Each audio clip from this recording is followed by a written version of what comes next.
Indonesia udah ada Coach Justin. Coach Justin apa kabar? Sehat ya. Hanif udah pasti nggak usah ditanya kabarnya karena pasti tidak sehat. Busuk! Sabar, baru mulai udah busuk-busuk aja. Nif, sehat gak nih?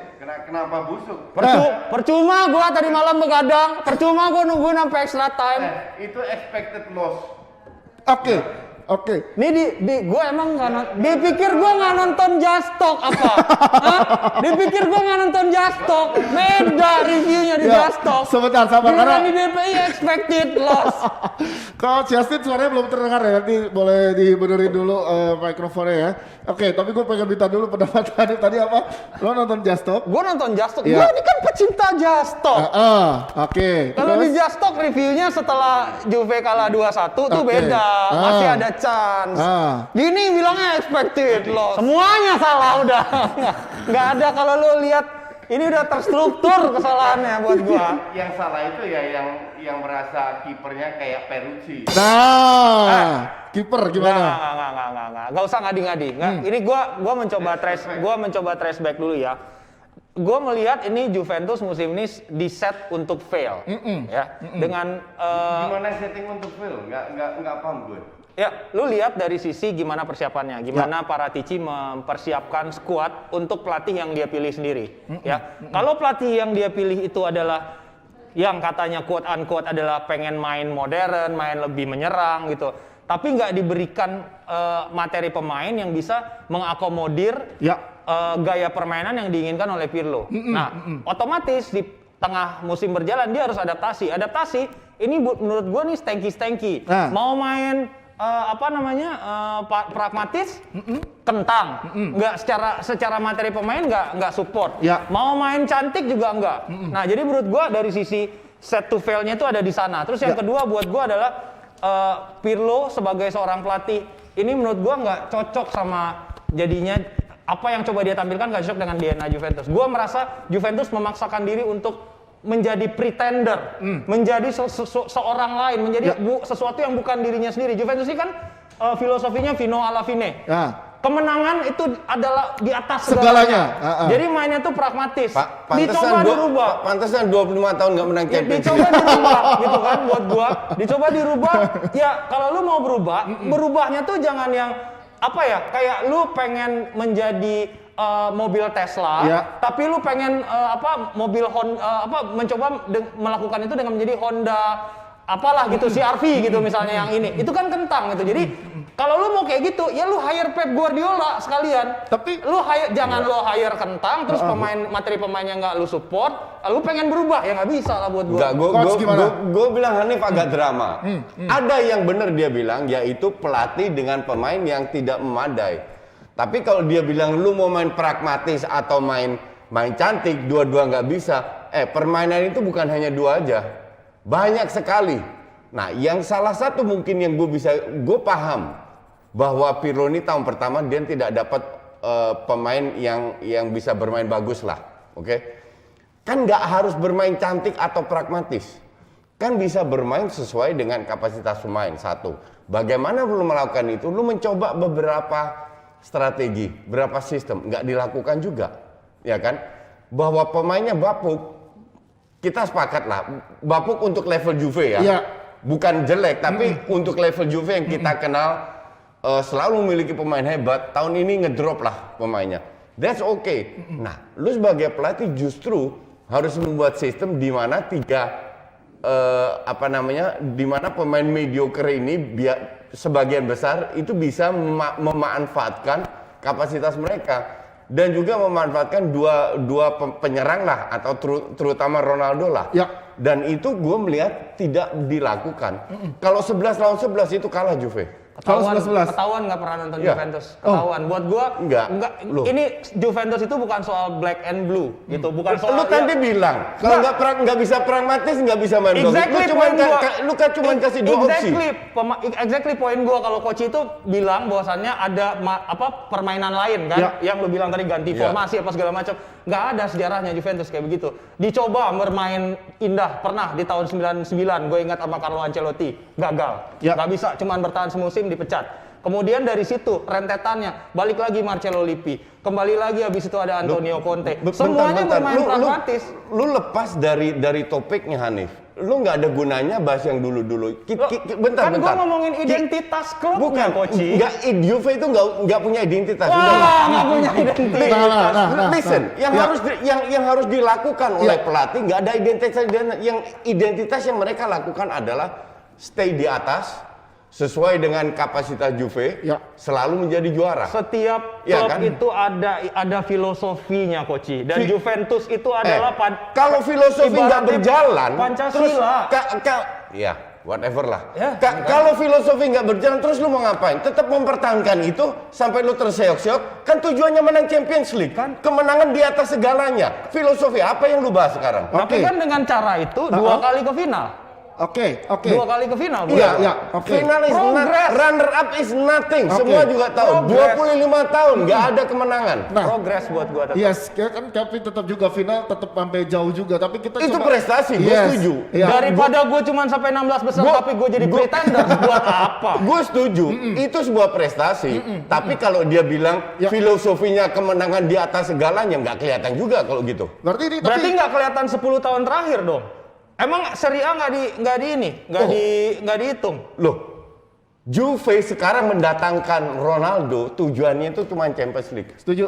Kalau Serie A, ibarat gue selalu bilang ini Liga Juve, merem pun juga juara. Dan bahkan gue bilang sampai detik ini gue tetap percaya Juve yang juara di Serie A.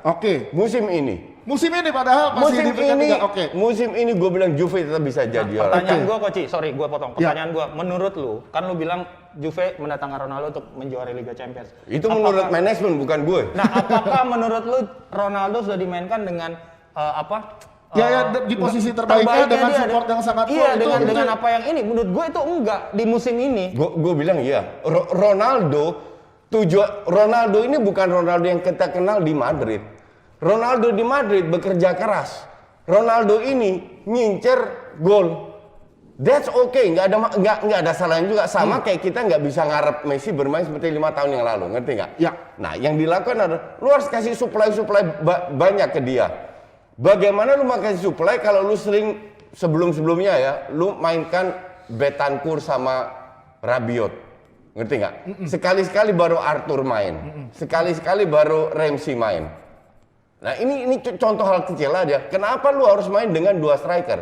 Kenapa nggak 1 striker dengan 2 attacking midfield?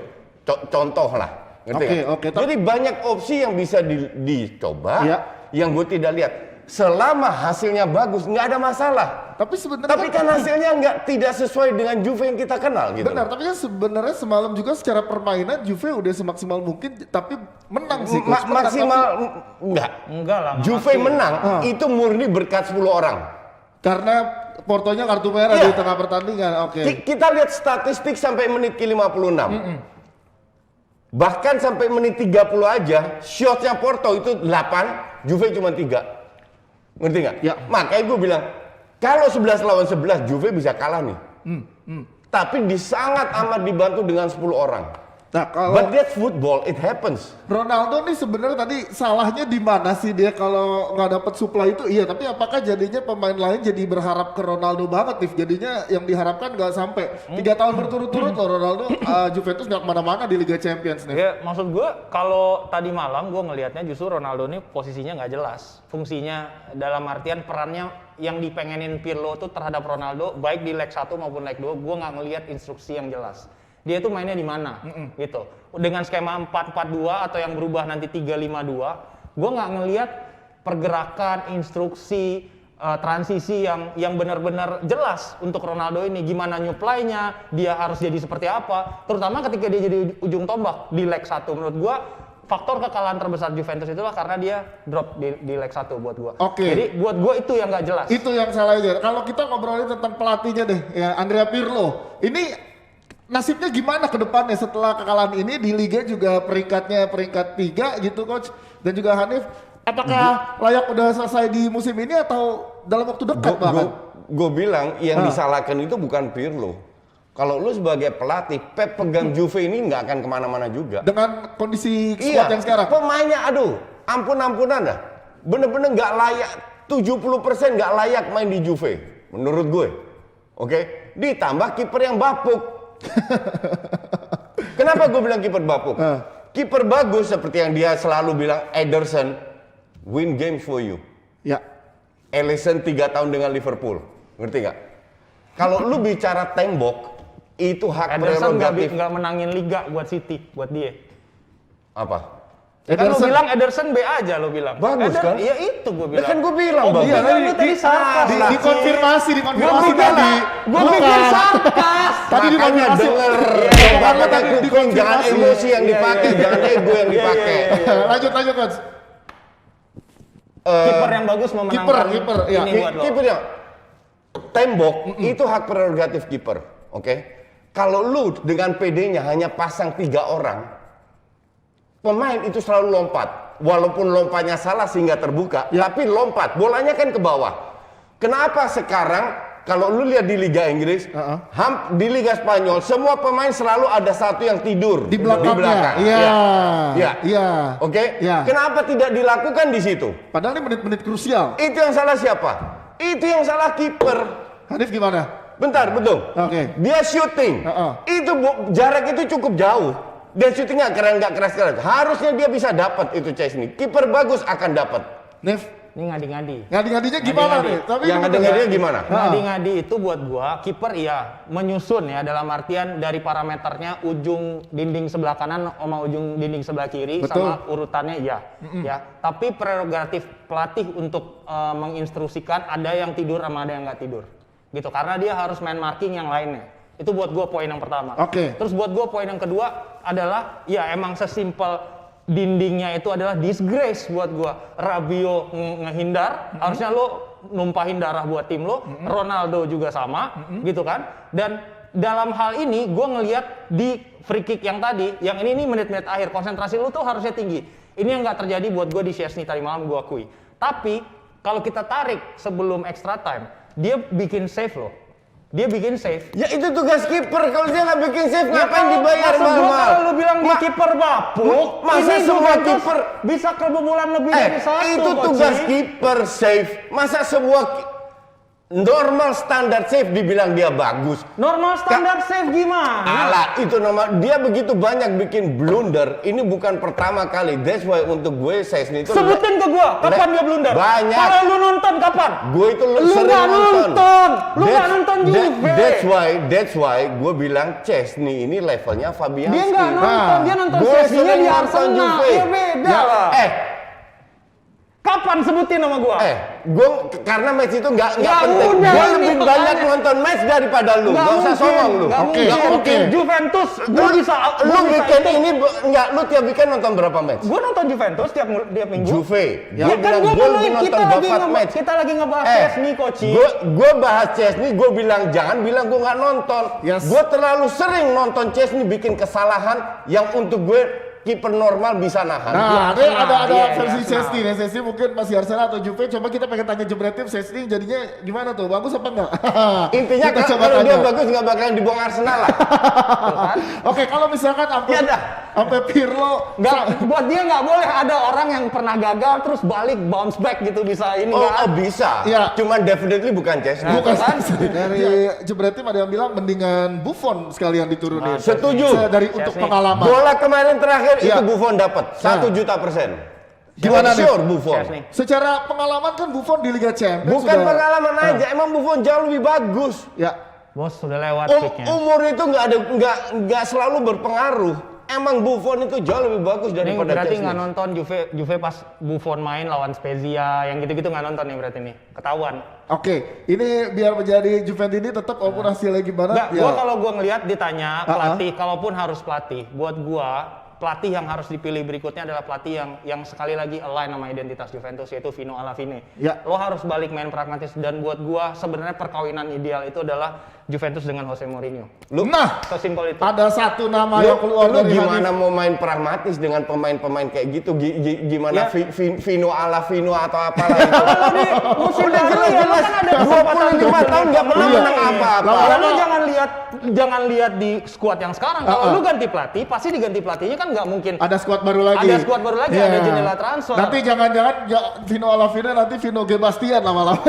Tapi sedikit aja Kurang, ya? cukup. Enggak, gue bingung Vino ala Vino wong 25 tahun nggak pernah juara Champions League.